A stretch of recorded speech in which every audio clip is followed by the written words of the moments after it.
A paz do Senhor, amados e queridos irmãos, graças a Deus pela oportunidade que o Senhor nos tem concedido de nós estarmos juntos para adorarmos ao Senhor nosso Deus, para buscarmos no Senhor em Sua palavra e hoje falando aos nossos juvenis sobre o tema A Igreja e o Movimento dos Desigrejados. Acredito que será um momento muito importante nessa 13ª lição, quando nós falaremos sobre esse tema, chegando ao final aí do trimestre, falando sobre questões difíceis do nosso tempo e também já trazendo aos irmãos a temática da nossa próxima lição, que vai falar sobre queda e redenção. Vai ser outra lição maravilhosa. Semana passada nós falamos sobre o bullying e hoje vamos falar sobre, então, a igreja e o movimento dos desigrejados. O que é isso? Por que tem os desigrejados? Nós vamos ver o porquê desse fenômeno que está acontecendo nos dias em que nós estamos vivendo. 13ª lição, a igreja e o movimento dos desigrejados, diz assim o texto áureo: não deixando a nossa congregação, como é costume de alguns, antes admoestando-nos uns aos outros, e tanto mais quando vedes que vai se aproximando aquele dia. Hebreus capítulo 10, versículo 25. A nossa leitura bíblica em traço está em Mateus capítulo 5, versículo 13, e depois Romanos capítulo 13, versículo de 1 a 7. Diz assim: vós sois o sal da terra, e se o sal for insípido, com que se há de salgar? Para nada mais presta, senão para ser lançado fora e ser pisado pelos homens. Toda alma esteja sujeita às autoridades superiores, porque não há autoridade que não venha de Deus, e as autoridades que há foram ordenadas por Deus. Por isso, quem resiste à autoridade, resiste à ordenação de Deus, e os que resistem trarão sobre si mesmo a condenação, porque os magistrados não são temor para as boas obras, mas para as más. Queres tu, pois, não temer a autoridade? Faz o bem e terás louvor dela, porque ela é ministro de Deus para teu bem. Mas se fizeste o mal, teme, pois não traz debalde a espada, porque é ministro de Deus e vingador para castigar o que faz mal. Portanto, é necessário que lhe esteja sujeitos, não somente pelos castigos, mas também pela consciência. Por esta razão também pagais tributos, porque são ministros de Deus, atendendo sempre a isto mesmo. Portanto, dai a cada um o que deveis, a quem tributo, tributo, a quem honra, honra, a quem imposto, imposto, e a quem temor, temor. Então, nós vamos fazer sempre segundo aquilo que está colocado para nós. Honra, temor, para quem lhe é devido. Então, nós temos esse compromisso diante da sociedade em que nós vivemos como servos de Deus. Os objetivos da nossa lição são, primeiro, o que é movimento dos desigrejados. Segundo, mostrar a importância da igreja. Terceiro, saber que precisamos estar em comunhão com a igreja de Cristo. Eu já convido a você a vir comigo na nossa 13ª lição, então, já na nossa introdução, que traremos aí o comentário maravilhoso sobre esse tema. E eu já lhe convido a se inscrever no canal, a acionar as notificações para que nós consigamos estar aí alcançando mais pessoas com a nossa mensagem, com a palavra do Senhor, nosso Deus. É muito rápido, na conta de colocarmos a vinheta e já estaremos juntos na palavra do Senhor, nosso Deus.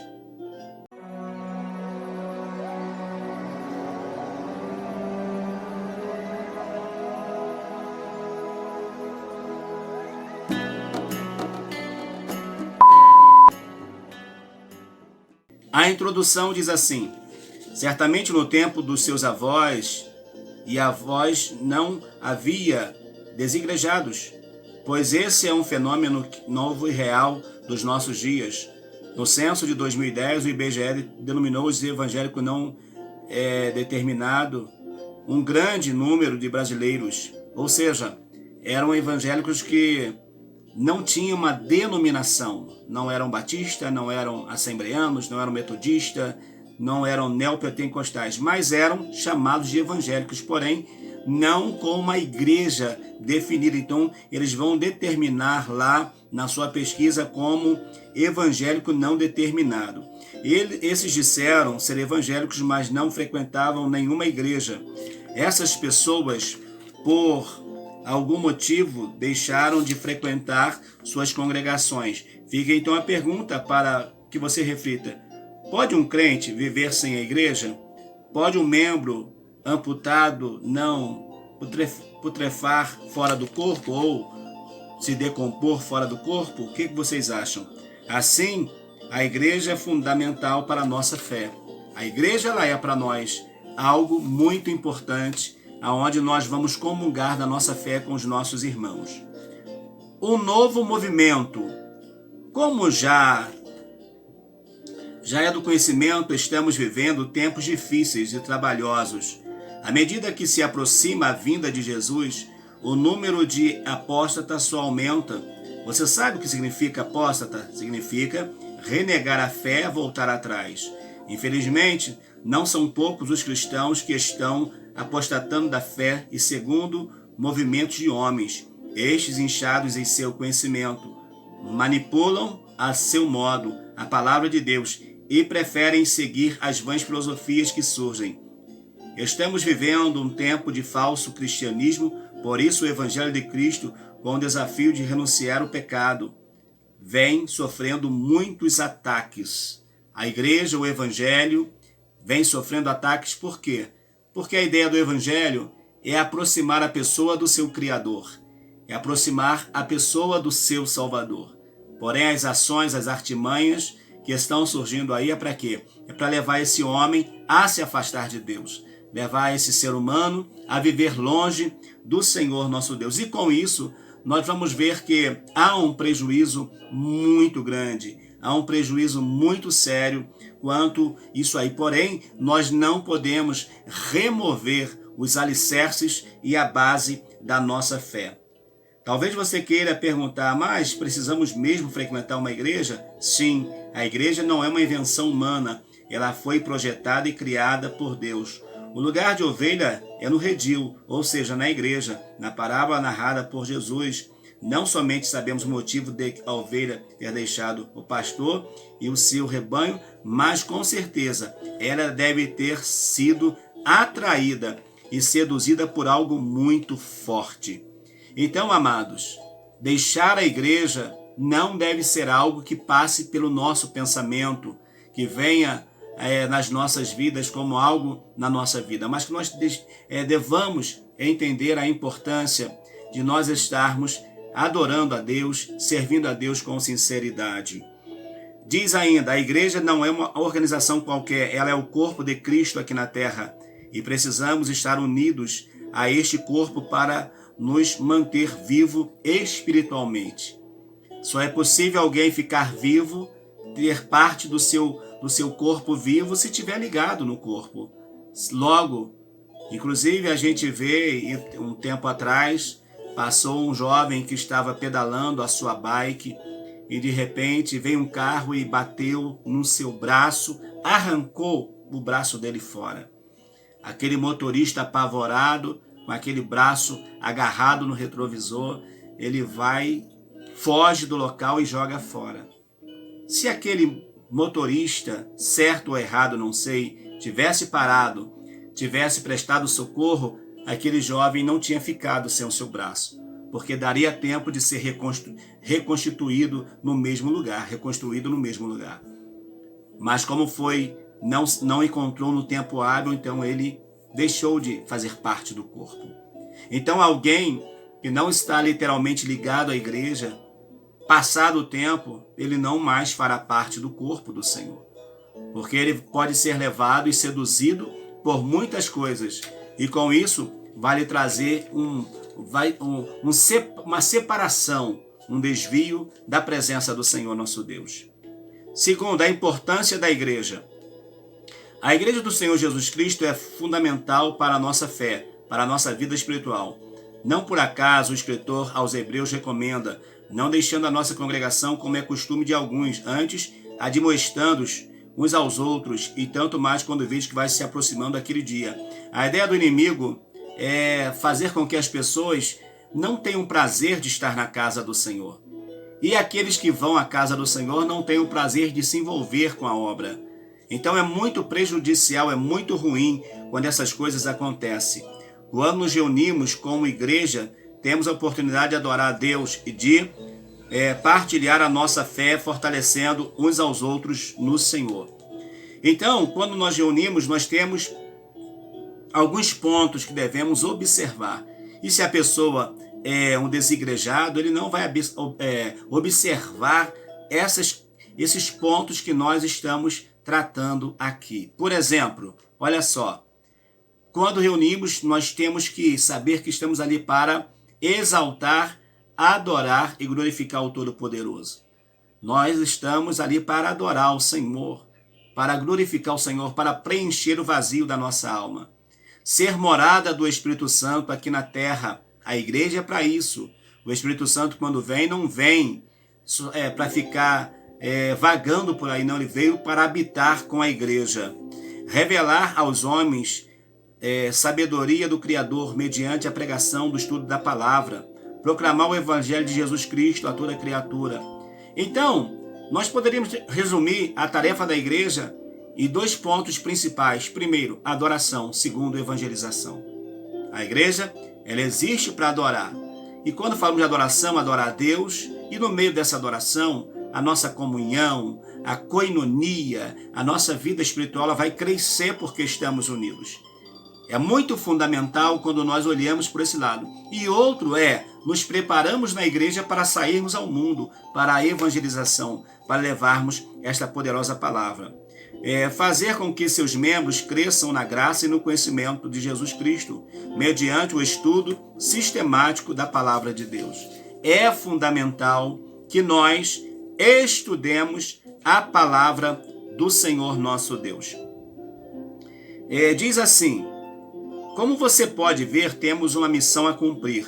O que você tem feito para que a Igreja de Cristo cumpra o seu mandato, a sua tarefa, cumpra a ordem? O que você tem feito? Sirva ao Senhor e a sua igreja. Dê o melhor de si, pois Cristo deu inteiramente por você na cruz do Calvário. Cristo se deu. Cristo é o melhor de Deus para nós.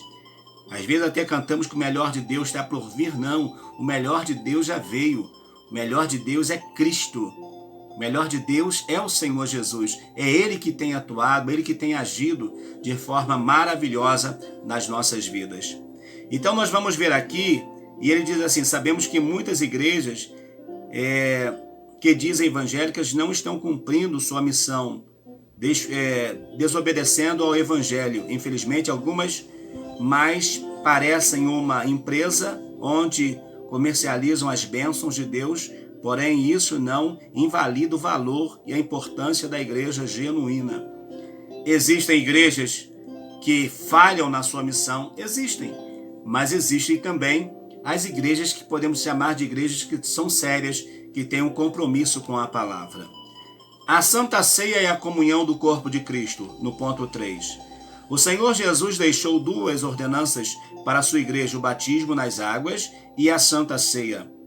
A Santa Ceia tem como objetivo relembrar a morte e a ressurreição de Jesus. Ela também nos mostra que um dia o Senhor voltará para buscar a igreja. A ceia do Senhor é para todos aqueles que são membros do corpo de Cristo e que estão em comunhão.